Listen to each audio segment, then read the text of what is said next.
Mukulu Bobi Wine birungi si birungi omukka ogubalagala munnangate gunyose e Kawempe wali muganda wange tebibadde birungi nakamu.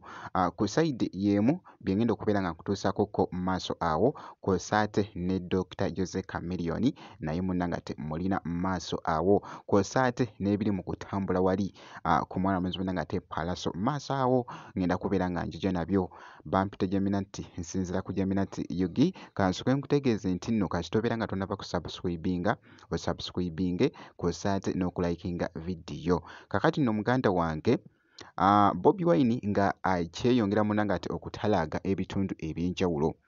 Actually ekibadde munnangate e Kawempe kibadde munnangate kikambwe omukka ogubalagala gubadde muyitirivu.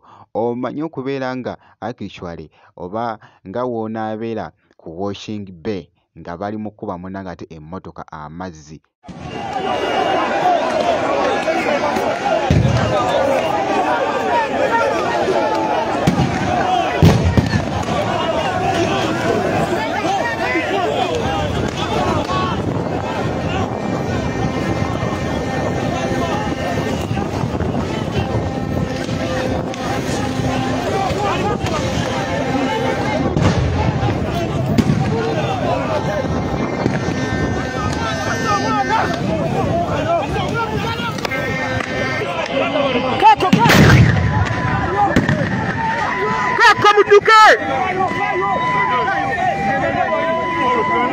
Get out my jet.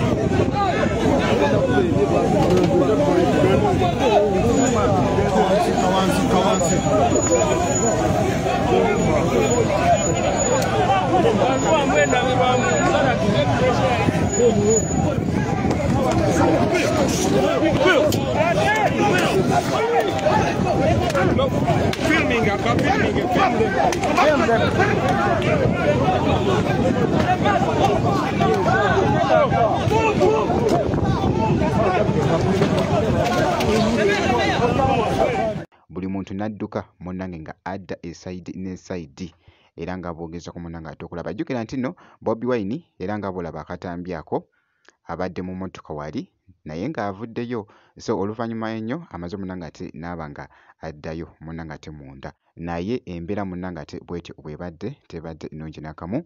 Munnangate wali mulaale ye esaidi wali munnangate mu Kawempe weebityo munnangate we bitambudde. Nja kubeera nga nkuwa update yonna enaafaayo esaidi eyo. Kakati nno kankwongereyoko wali munnangate Dr. Jose Chameleone.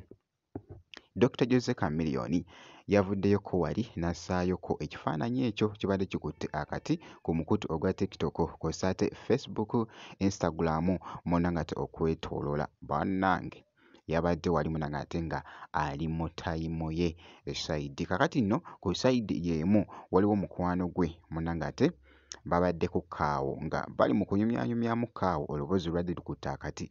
Oluboozi lubadde munnangate lukutte akati akakatambi nako kabadde kafuuse ettabbu ku mukutu munnangate ogwa TikTok. Assalamu alaikum warahmatullahi wabarakatuh. Ndi wano ne young billionaire mukwano gwange namusinkanye wano netwagalana era muganda wange young billionaire omwemolerako buno musanga ajja kukakasa kyategeeza naye asaze kulamuze Muhammad wewe likubiza mukulu gwa jjo webitoma bwade gwa ttabbu ate nabo Kamiru we bali nnyo kuba pulezidenti w'abayimba okubasinga bonna tewali akwepankirako era tanazaaribwa omuntu akwepankirako wasinga mu bayimbi ye Dr. Jose munnangate Chameleone.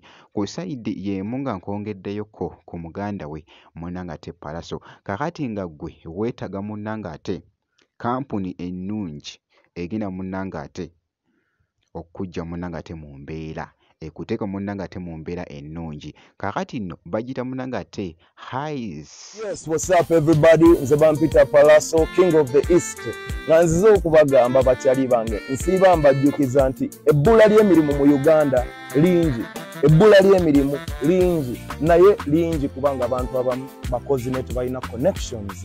nzize kuba ku connections zange banaye nkugamba nti wettanire nnyo Hayes Recruitment Experts bw'anoonya omulimu okugenda okolera famire yo oyagala okolera e Bulaya oyagala kola ku ssaawa ekyanyonyi oyagala kukuuma bintu oyagala kutambula kogenda kolerako bweru kufumba yaman kanyama teweetaaga kanyama suuti nga nze mwogenda okolera with the Hayes you have connections so genda oba contacting kati contact Hayes on their page on TikTok kyokola tugamba nti go Hayes go better balina emirimu mingi bakufulumiza festival season offers so go be part of this man don't miss out Hayes go better thank you.